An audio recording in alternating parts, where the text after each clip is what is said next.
Bon, nouvelle semaine. Salut à tous, j'espère que vous allez bien. Nous, changement de temps. Depuis samedi soir, on a pris un peu d'eau, quelques orages, mais rien de méchant. Au contraire, ça nous a même fait du bien pour nos parcelles. Jusqu'à là, faut pas se plaindre. Donc là, on est lundi midi. Donc ce matin, j'ai fait un peu de bricole. J'en ai profité pour rentrer. Donc si on peut voir ici. Donc là, j'en ai profité pour rentrer un palette d'emballage qui est dehors depuis plus de 3 semaines facile, voire un mois. Donc là, elle est rentrée, ça va être beaucoup mieux. Les caisses vont moins noircir que dehors. J'en ai profité aussi, comme j'ai plus de bactéries au sol, j'ai juste mis un big bag là. J'en ai profité pour redécaler tout mon 16-6-21, donc mon engrais à poireaux pour plus tard, pour août, voire septembre. Tout simplement parce que là, je vais prendre cet après-midi de l'amandis. Donc on va commencer à aller mettre le premier apport, donc c'est toujours pareil, hein, matière organique, dans le poireau avant binage. Donc là on est sur du 6-6-14. Donc on va y mettre 1 tonne d'amandis à l'hectare. Donc j'ai un hectare à faire, sauf les tout premiers où je peux en mettre. Parce que c'est du terrain assez lourd quand même, donc là il y a moins de besoin. On va aussi profiter peut-être de refaire la bineuse. Parce qu'elle elle est montée pour rebuter le poireau, les cochous on appelle ça. Et donc moi ce que je vais faire c'est que je vais monter les cœurs. Parce qu'à la saison on rebute pas encore le poireau, il y a le temps. Pareil, je voulais passer en premier passage la multifresque que j'ai réparée il y a quelques semaines. Mais on le fera en deuxième. On va d'abord aller ouvrir le terrain parce que comme on prend les orages, ça tasse le terrain, donc on va aller l'ouvrir avant. Et j'ai en profité aussi tantôt, comme le temps n'est pas terrible, de nettoyer un peu le garage encore et toujours, j'ai envie de vous dire. Voilà, les caisses là, ici c'est du sable qui est là depuis le mois d'avril. Je devais le mettre dans la remorque à épluche quand je vidais ma fosse, mais les caisses sont trop lourdes à lever. Mais j'ai beau être grand, ça fait quand même... à mon avis, il y a des caisses qui ont plus de 30-40 kg, donc pour les lever, merci. Donc je vais en profiter pour aller reporter ça dans les champs aussi. Et puis j'aurai aussi des chômages à faire parce que ce matin je voulais pas filmer parce qu'il y avait beaucoup trop de vent pour faire le drone. Mais j'ai ETA qui est venu prendre du fumier sur des parcelles. J'essaierai d'aller vous les montrer l'après-midi ou demain parce que je vous dis il y a beaucoup de vent. Et donc du coup demain on pourra déchaumer. Alors c'est pas moi qui vais déchaumer parce que demain je suis en formation entre guillemets rappel le premier secours. C'est-à-dire qu'il y a 2 ans j'ai fait 2 jours de formation et là on fait un rappel. Donc là je vais prendre mon 6100 qui est attelé à la remorque dehors pour vider la palette. Et je vais atteler les porteurs à engrais. Et puis après avec le Maxum on va mettre un big bag parce que j'en ai pas 2. Il faudra que je pense un jour à investir dans les Reos parce qu'on met quand même pas mal de bouchons maintenant. Bon allez, maintenant on arrête de parler et on s'en va travailler tout simplement.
Donc pour les réglages, toujours pareil.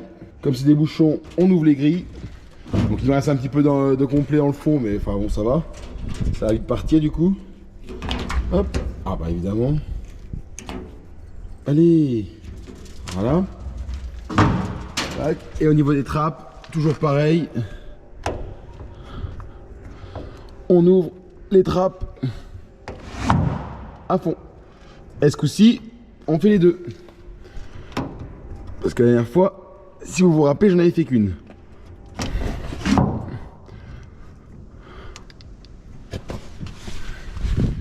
Alors oui, vous avez pu voir aussi, c'est que le semoir n'est pas lavé. Tout simplement, c'est que je ne le lave pas chaque fois.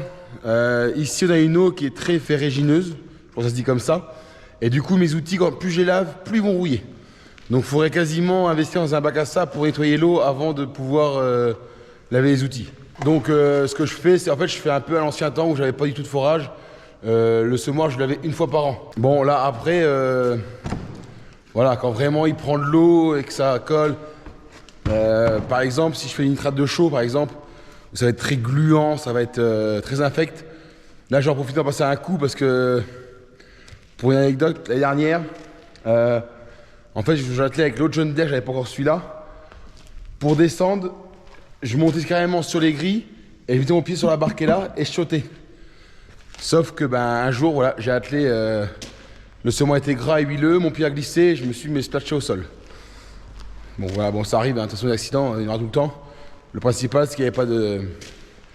Il y avait quasiment pas de mal, entre guillemets. Donc maintenant je mets mon amandis dans le semoir engrais et puis après on s'en va au champ. Bon ça y est, j'ai rempli mon épandeur. Donc vous pouvez voir, hein, voilà,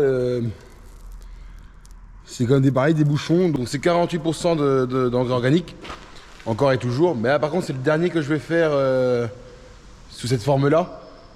Et cette année en fait, j'en ai commencé à en mettre un peu l'année dernière, mais c'est vraiment cette année en fait où j'ai fait le choix de passer sur mon premier rapport en amandis. Alors premier rapport entre guillemets, c'est avant de biner, normalement on met l'apport après de biner. Mais là j'ai essayé de partir là-dessus pour essayer d'économiser un passage d'engrais complet, donc NPK, donc un engrais azoté. Tout simplement pour essayer d'économiser toujours pareil un peu d'argent, dans le sens où l'engrais a quand même pas mal augmenté, même si j'ai stocké aussi avant. On essaye de compenser la hausse de l'engrais par d'autres solutions un peu moins chères. Alors vous dire combien il est l'amandis, je ne pourrais pas vous le dire parce que j'ai acheté cet hiver, donc je ne me rappelle plus du tout. Mais je sais qu'il a un moindre coût par rapport à un engrais normal de chez Yara qu'on a pu mettre par exemple sur le labour. Donc là on va dans le champ qu'on a planté il y a donc début juin, il y a plus de 3-4 semaines maintenant. Et donc on s'en va là-bas et je vous montre comment qu'est le poireau.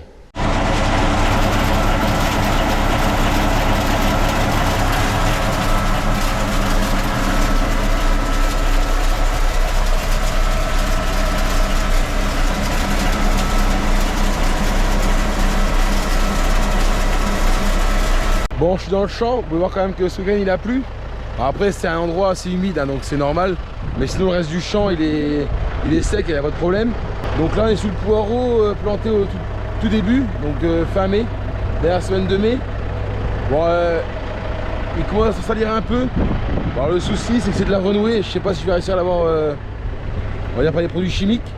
Ces champs-là c'est toujours emmerdé avec ça. Mais sinon on passera à la multifraise et ça fera le même boulot, ça sera même mieux. Donc là on a le poireau, il est pas nickel. Alors par contre pour l'instant on n'a pas de trips arrivés dessus. Bon après c'est pas la variété la pire, hein. Là on est sur du Poulton, vous voyez il en manque. Et je vais vous montrer la différence, c'est les deux au Poulton. Et je vais vous montrer la différence entre du poireau que j'ai fait à 3 semaines et du poireau que j'ai refait 15 jours après. Donc là je sais pas si on voit la caméra, mais là il y a deux différences. Donc là c'est du Poulton et Poulton, hein. C'est le même. Bon, il y a évidemment du Souchet qui est là, lui il est présent. Et donc là du plan qui était fait sous tunnel et du plan qui était fait sous voile je pense, enfin voilà. Et du coup carrément la couleur est carrément pas la même. On peut voir qu'il a beaucoup mieux repris celui-là. Donc là on est sur du plan Biren et là on est sur du plan Captain. Et il a ce poireau là, le poireau qui est ici, il a 15 jours de moins. Il a plutôt bien repris quand même par rapport à l'autre, mais l'autre je vous dis, il était dans un état, il était vraiment tout fin, tout... Il y en a qui étaient courts, c'était même pas du trou. C'est vraiment un mauvais démarrage. Bon après, dès qu'on va biner, qu'on va le stimuler, ça devrait le relancer. Du moins j'espère. Donc je finis de mettre mon engrais, bon je suis quasiment quitte, hein. Ça va très vite, en plus l'amandis est beaucoup moins compact que le matériau au sol ou Profumus ou tout ce qu'on a mis avant. Donc j'ai réussi à mettre 1 tonne dedans, ça rentrait même bien facile. J'ai pris le risque après le premier de mettre le deuxième. Et en plus je me suis gouré, j'ai la part en dessous. Alors heureusement ça allait dedans, sinon ça aurait été la cata. Je fais qu'un aller-retour parce que la parcelle fait 1 hectare. Donc 2 big bags, ça correspond nickel. Et le réglage devrait pas être trop mal. Peut-être pas assez au début, donc il y a un peu plus au début, mais bon le haut de la parcelle dans le fond là-bas c'est plus maigre. Donc il y a un peu plus, c'est pas dramatique. Donc je vais finir ça et puis je pense qu'après on va essayer, on va aller ranger un peu le garage. Et puis si on peut on va essayer de préparer la bineuse pour demain non, mais peut-être même ce soir, pourquoi pas venir en faire un peu, histoire de vraiment le stimuler le plus rapidement possible. Et là juste avant de prendre nos montres dans le tracteur, je vais vous montrer, regardez, voilà la renouée, ça en est vraiment infesté. Et je pense pas pouvoir la cramer. ça va être compliqué, donc je pense que la multifraise sera très vite de sortie. Surtout qu'en plus là je suis à jour dans mes pulvées et il me manque juste à désherber cette parcelle là, mais voilà, pour désherber il faut que le terrain soit sec, faut pas qu'il ait plu juste avant. Et là le problème c'est qu'il a plu tout le week-end et il réannoncerait de l'eau dans fin de semaine, je crois, même dans la semaine. J'aurais plus trop la météo pour l'instant parce que j'en ai pas l'utilité. Donc bon, on verra bien. Bon allez, je vais en finir. Bon, on se retrouve une bonne heure et demie après. Bon, je discute avec mes parents et tout ça, du travail et tout. Donc on a perdu du temps. Donc là, ça y est, j'ai cherché la remorque et j'ai vidé les caisses à ma coopérative. Bon, il y en a encore ici. Donc maintenant, on va prendre tout ce qui est là, sur le tire-pale. Donc c'est que du sable, de la poussière qui était dans le garage, qu'on a tout ramassé au moment du grand nettoyage, qui sont restés là. Donc en plus, elles sont sur le tire-pale. Donc du coup, j'ai même plus de tire-pale à la main. Je prends tout l'électrique. Bon, c'est un peu dommage. Donc j'emmène tout ça et quand je suis arrivé là-bas, je vous montre du champ qui était en panne l'année dernière, pour ceux qui voient mes vidéos, pour ceux qui se rappellent des chômages. Et il y a eu du fumier de mis ce matin. Donc je vais vous montrer, enfin normalement il est quitte, je ne suis pas passé voir, mais normalement il est largement quitte. Il n'y avait que 100 mètres cubes à étaler, donc ça va assez vite avec ces épandeurs. Par contre, je ne vous ai pas fait d'image comme je vous ai dit tout à l'heure, parce qu'avec le vent qu'il y avait, je ne pouvais pas sortir le drone, c'était trop compliqué. Donc je vais quand même vous faire un tour dans le champ quand j'y suis.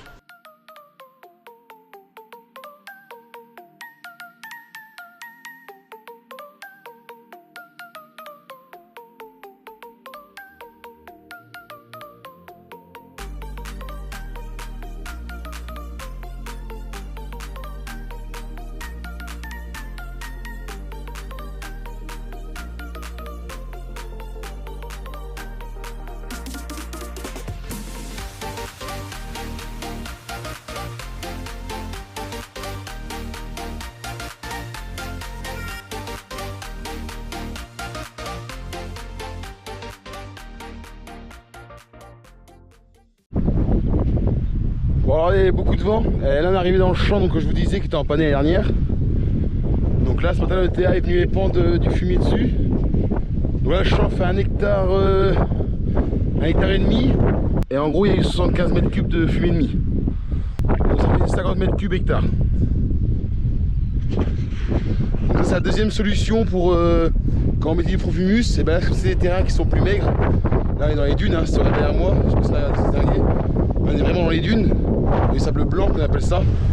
Et donc du coup, on met du fumier pour remplacer le Profumus. C'est un apport qui est quand même plus riche, enfin c'est quand même meilleur que du Profumus, même si le Profumus fait son travail. De toute façon, je ne veux pas critiquer le Profumus. Mais voilà, il y a des terrains que j'estime plus maigres et donc du coup je préfère mettre du fumier. C'est un peu plus cher, mais par contre j'aurai un meilleur résultat à l'arrivée. Donc là maintenant ce que je fais c'est que je repars au garage et puis après j'ai une pompe à aller chercher. Et au cas où je prépare la bineuse pour la semaine. Donc maintenant ce que je fais c'est que la tête de la bineuse, on remonte tous les cœurs dessus. Et puis après on va essayer d'aller biner le premier champ qu'on a fait, parce que là il est grand temps de le faire. Il faut vraiment qu'on active le poireau si on veut l'avoir mi-septembre, il est temps de s'y mettre. Allez, go. Bon, ça y est, j'ai attelé la bineuse. Bon elle n'est pas très bien attelée, hein. Elle n'est pas droite. Elle est déjà pas droite et quand je vais baisser, elle sera encore plus penchée vers l'arrière. Mais bon ça je vais voir ça dans le champ. Donc j'ai ramené les cœurs qui sont ici. Donc ça c'est ce que je vais mettre pour aller ouvrir le terrain. Ma boîte magique, entre guillemets, c'est une super boîte qui me sert tout l'été pour démonter justement tous les blonds de bineuse, tous les réglages. Chaque champ est différent et il faut toujours régler. Donc très bien comme boîte d'outils. Et donc là le but ça va être de. Le but va être de démonter le boulon qui est ici. Enfin les deux boulons, il y en a deux, mais bon, le boulon qui est là. Et de descendre le cochou, comme on appelle ça, pour remettre le cœur qui est là. Donc là, ça va me prendre 5 minutes pour tout faire. Après, voilà, il m'a ces deux là, j'en ai déjà fait deux, vous voyez. Celui qui est là et celui qui est au bord. Donc je fais ça, ça va me prendre 5 à 10 minutes. Je fais le plein de fuel et puis après on va au champ. Donc juste là, on se situe sur la roue tracteur. Donc j'ai démonté le cochou. Donc là, je m'en vais pour mettre le cœur, on peut se rendre compte qu'il reste un jour. Donc les dernières, ce que j'avais fait faire, c'est les toutes petites cales, très simple. Et en fait, je les mets juste là. Et ça permet de me faire tenir mon cœur dans le trou, en fait, bien ce boulon-là, comme j'ai fait sur l'autre, qui est déjà fait. On peut l'avoir, et du coup, grâce à la cale, du coup, ça tient. Système D toujours.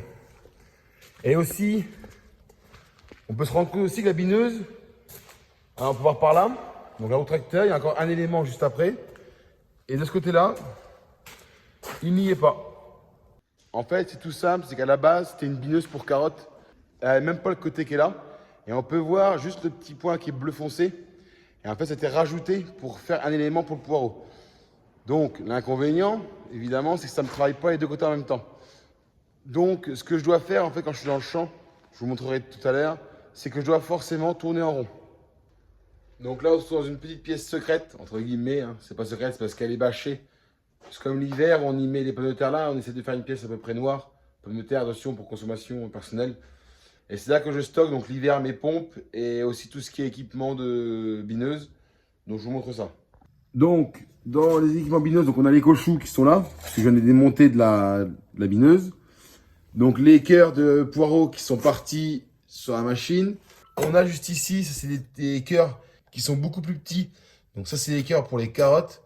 Donc ça c'est ce qu'on passe, on va passer au mois de juillet, fin juillet peut-être. On verra, ça va comment ça pousse.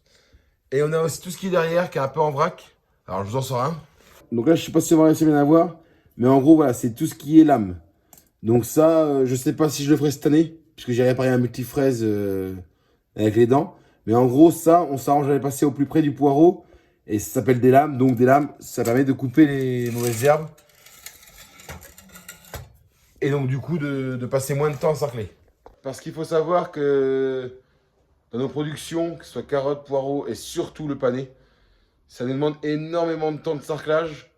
Donc on va essayer au maximum d'enlever des mauvaises herbes mécaniquement. Puisque chimiquement ça devient compliqué de garder des terrains vraiment propres. Donc maintenant on va penser vraiment côté mécanique. Et cette année j'ai vraiment envie de me donner. D'où la raison d'avoir 2 John Deere cette année avec des bras de relevage hydrauliques.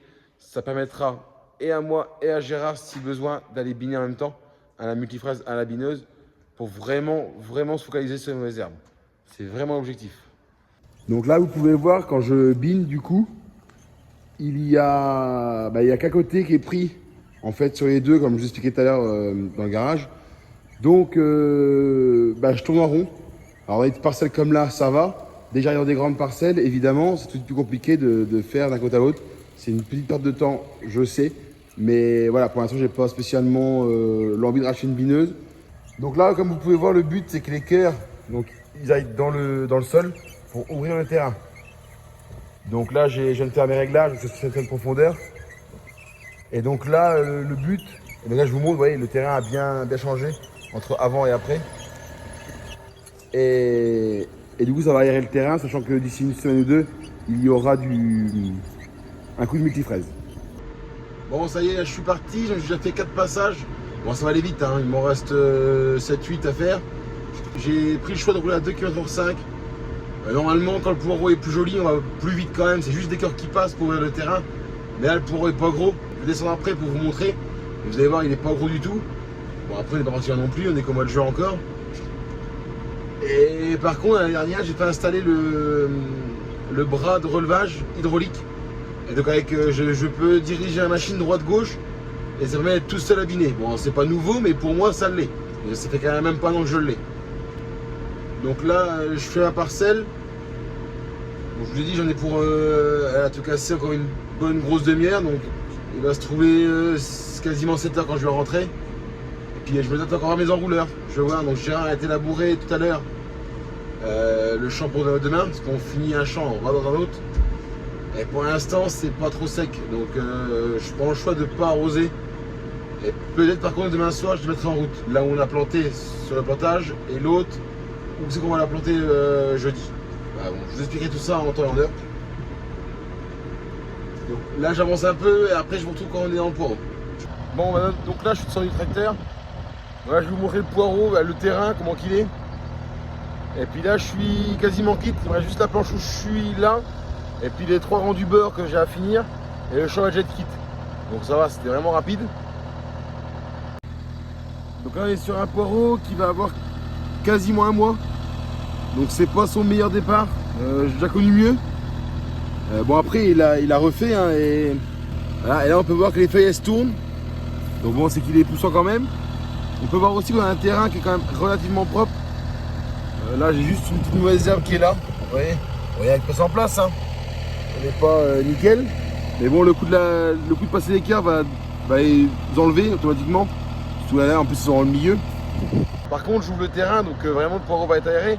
Mais pas seulement le poireau. Évidemment, le fait de biner, d'ouvrir le terrain, ça ouvre une porte aussi pour les mauvaises herbes. Donc évidemment, il y aura sûrement de la levée derrière. Surtout que c'est un champ, je sais qu'il y a pas mal de renouées. Donc elle n'est pas sortie, forcément elle va sortir à un moment. Ça, je m'en doute bien. Mais bon, justement, j'espère que le fait de l'avoir biné, et derrière il y aura aussi un apport d'une nitrate de potasse pour vraiment le booster, pour qu'il arrive qu'il se mette à se lancer vraiment le plus rapidement possible. Donc j'espère que d'ici 1 à 2 semaines, il aura bien refait pour pouvoir passer un coup de multifraise. Mais ça, je tiendrai au courant au fur et à mesure de l'avancée de la saison. Bon voilà, je suis rentré, il est 19 h. Je vais pas repartir ailleurs, j'en ai pas d'utilité. Mes enrouleurs, je les bouge pas, sinon je serais allé faire les enrouleurs maintenant. Mais comme j'y vais pas, du coup, je pense que j'irai demain soir avec le poireau, je pense.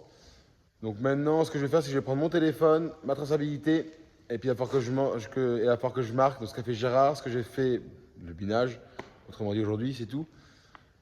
Et puis là, ce coup-ci, comme on est mardi soir, comme vous le savez, je finis ma vidéo pour demain. Derrière, je vous retrouve demain matin, donc épandage d'engrais, radis, préparation pour plantage. Et le plantage, je ne vais pas tout vous montrer puisque vous l'avez déjà vu. Mais bon, voilà, la suite se fait. Bon, ça y est, on se retrouve mercredi matin. Donc là, je vais commencer par aller épandre de l'engrais sur le prochain champ de poireaux. Qu'on va commencer aujourd'hui, qu'on va continuer demain et qu'on finira sûrement la semaine prochaine. Ce qui fait quand même 1,5 hectare.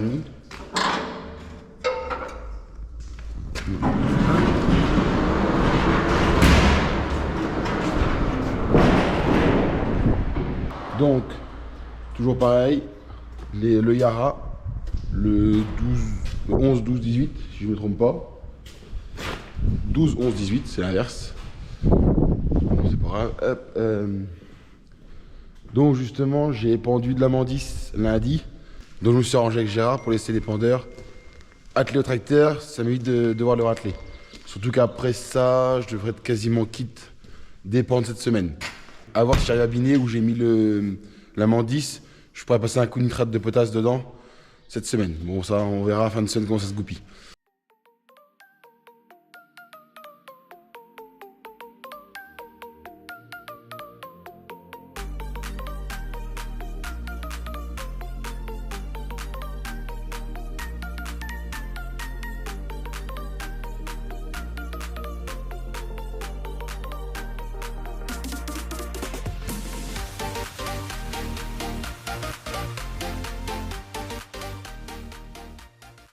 Bon, ça y est, je suis quitte de mettre l'engrais. Donc là, il est 7h, 8h moins le quart, quelque chose près, 8h moins 20.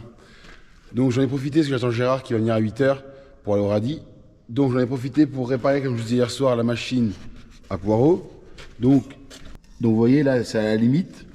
Et là, elle est un petit peu, je vais mettre de biais, voilà, elle est un petit peu enfoncée. Donc normalement, si tout va bien, il est dessus. Là, il est dessus. Donc on va essayer de la faire tourner avant de partir pour être sûr que ça marche bien parce que comme vous avez vu la semaine dernière dans l'ancienne vidéo, on est quand même 12 dans le champ, donc si on est en panne, la panne coûte très cher. Donc il faut que ça soit réglé avant de partir. Donc au programme de la matinée du coup, c'est on va au radis, on a quand même pas mal de caisses à faire, et on va être que 3. Valentin vient pas ce matin. Et après, il faut qu'on prépare les 3 tracteurs, comme vous savez maintenant, la bonbonne, la planteuse, la masse et le roto, et écher le poireau. Donc là, je ne vais pas vous filmer grand chose de la matinée, parce que bon, c'est des trucs que vous connaissez maintenant. Tantôt, pareil, on plante. Donc, sûrement ce soir que je vais vous reprendre, parce que ce soir, je sais pas, le temps a de se couvrir. Normalement, ce soir, on repart mettre les enrouleurs. J'ai pas voulu arroser hier soir, mais voilà, ça va être la limite. Même si là, le temps a l'air de se couvrir un petit peu. Alors, on va peut-être pas le voir à la caméra. Le temps a l'air de se couvrir un petit peu. J'espère qu'il va pas pleuvoir. Parce que demain matin, je dois faire un rattrapage sur le poireau et il faut 48 heures sans eau. Là, on y est presque. Il y a juste à attendre demain matin. Et on y serait. Le problème, c'est qu'on annonce quelques gouttes. Bon, après, si c'est quelques gouttes, ça va, c'est pas méchant. Si on se prend une averse, c'est foutu.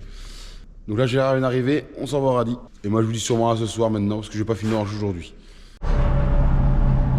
Bon, on se retrouve. Donc là, on est mercredi soir. Il va être 21h. Et donc là, je suis parti. Derrière moi, j'ai le pulvérisateur. Donc je profite d'aller traiter à cette heure-là, parce qu'il y a eu du vent toute la journée. Donc vent d'est. Donc comme je vous ai dit dans la dernière vidéo, que le vent d'est se couche le soir. Donc on va pouvoir aller traiter sans vent, du moins beaucoup moins de vent. Et juste derrière moi, bah là vous la voyez pas, mais derrière moi il y a comment. Donc il y a Sarah qui me suit avec le 6100, parce que moi je traite avec le 690. Et elle me suit avec le 6100, comme ça on va en profiter pour en revenant, on va prendre un enrouleur pour l'emmener justement.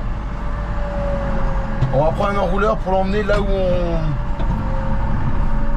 on plante, pour arroser, parce que là il commence à faire sec et je vais pas prendre de risque de faire des mauvais trous, donc je préfère arroser cette nuit.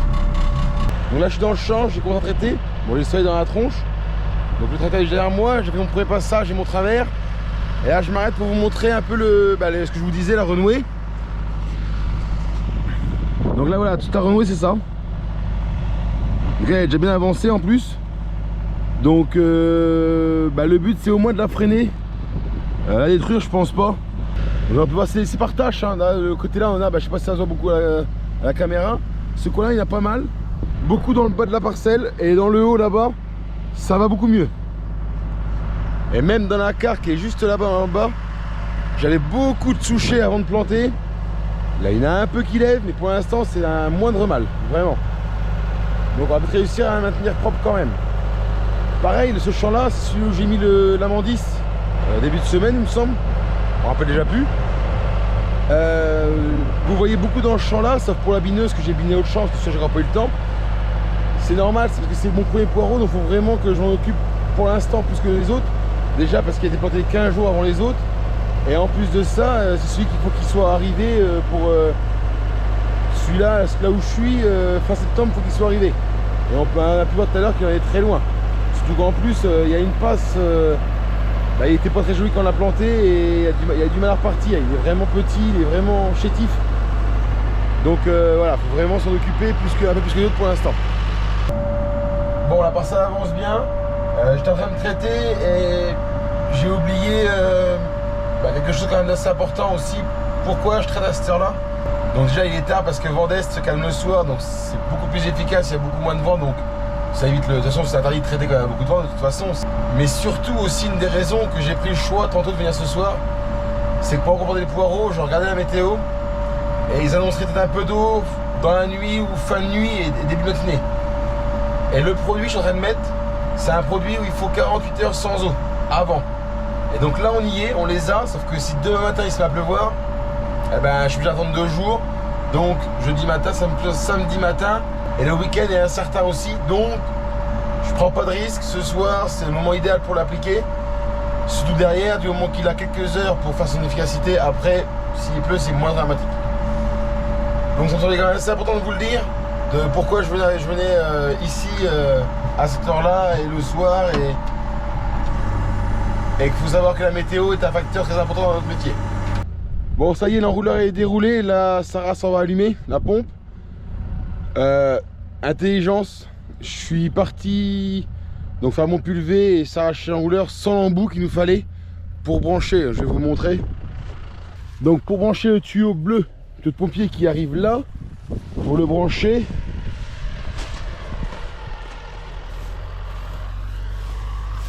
au tuyau de pompier.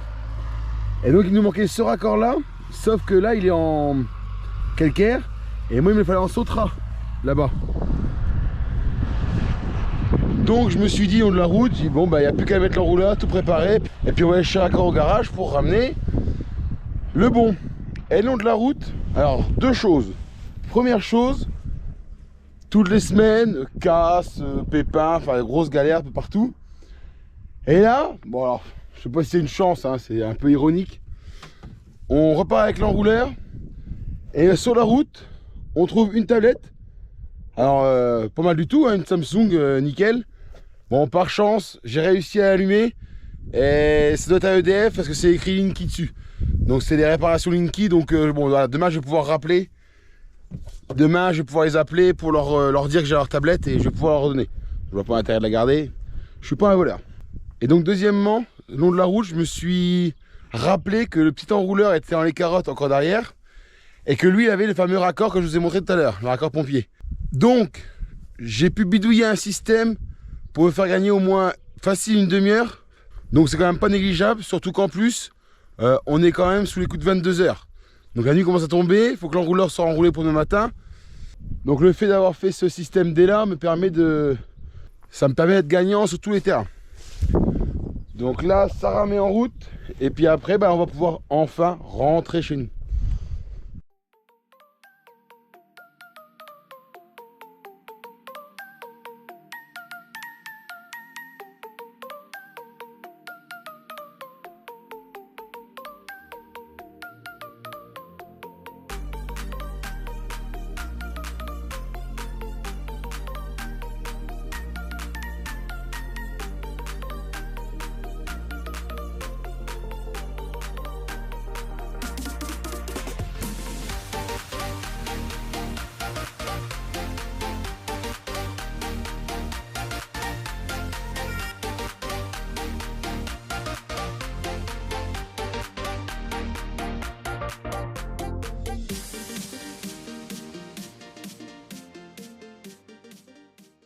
Bon, vous m'avez cru tout à l'heure quand je vous ai dit que ça y est, l'enrouleur était prêt. Il était 22 h, là maintenant il est 23 h. Donc là, ça y est, l'enrouleur en route, vous avez pu voir. Donc j'ai réparé le tuyau d'aspersion qui était percé. Je pensais vraiment pas que ça allait faire ça parce que normalement j'ai deux pompes immergées dans le fond qui sont censées pousser l'eau. Mais il y avait trop de petits trous, en fait c'était des micro-trous dedans. J'en avais 5 ou 6 et du coup ça valait trop d'air. Donc la pompe n'arrivait pas à s'amorcer. Donc j'ai mis du scotch. Il n'y a pas beaucoup de pression. Mais bon, ça va quand même faire pour la nuit. Et puis on essaiera de changer le tuyau plus tard. Parce que voilà, je suis à 4 kg à l'enrouleur, 6 à la pompe. Évidemment, comme il y a beaucoup de tuyaux, c'est pas enterré ici. On n'a pas beaucoup de pression. Mais bon, ce coup-ci, ça y est, c'est parti. Ça va enrouler tranquillement toute la nuit. Il va arriver demain matin. Comme ça, on va pouvoir labourer et enchaîner. Donc ça y est, la journée est finie. 23 h. C'est assez sympa. Bon, franchement, il fait bon. Là, je suis en t-shirt, il n'y a plus de vent. Franchement, pour travailler, c'est nickel. Bon, les amis, je vous reprends juste un instant. Donc là, on est chez moi. Je suis en train de monter la vidéo, comme vous pouvez voir derrière moi. Et je m'aperçois que la vidéo va être beaucoup trop longue. Donc, je vais décider de vous faire en deux parties. Donc, la première sort, comme vous avez pu voir, donc comme d'habitude. La deuxième partie, je vais voir si je vous la sors soit dans le week-end, soit la semaine prochaine, à la place d'autres vidéos qui étaient prévues. Je vais voir, mais là, je peux vous montrer. Donc, on peut se rendre compte, je sais pas si on voit très bien, mais on est sur déjà 30 minutes. Et on peut aller, je vais jusqu'à plus d'une heure. Donc ce que je fais, c'est que j'arrête la vidéo là et je vous remettrai le reste plus tard. Donc là, en gros, sur le programme de la semaine, on a fait le lundi, le mardi, le mercredi. Donc on a fait 3 jours et il en reste 3. Donc on est à peu près au milieu de semaine, donc je ferai partie 1 et partie 2. J'espère que ce type de vidéo vous plaît. Si c'est le cas, n'hésitez pas à vous abonner et à liker. Si vous avez des questions en commentaire, j'y réponds avec plaisir. Des coups avec du retard, comme vous avez pu le voir. Mais j'y réponds, c'est le principal. Et puis moi, je vous dis à bientôt dans la suite d'une semaine avec moi. Ciao!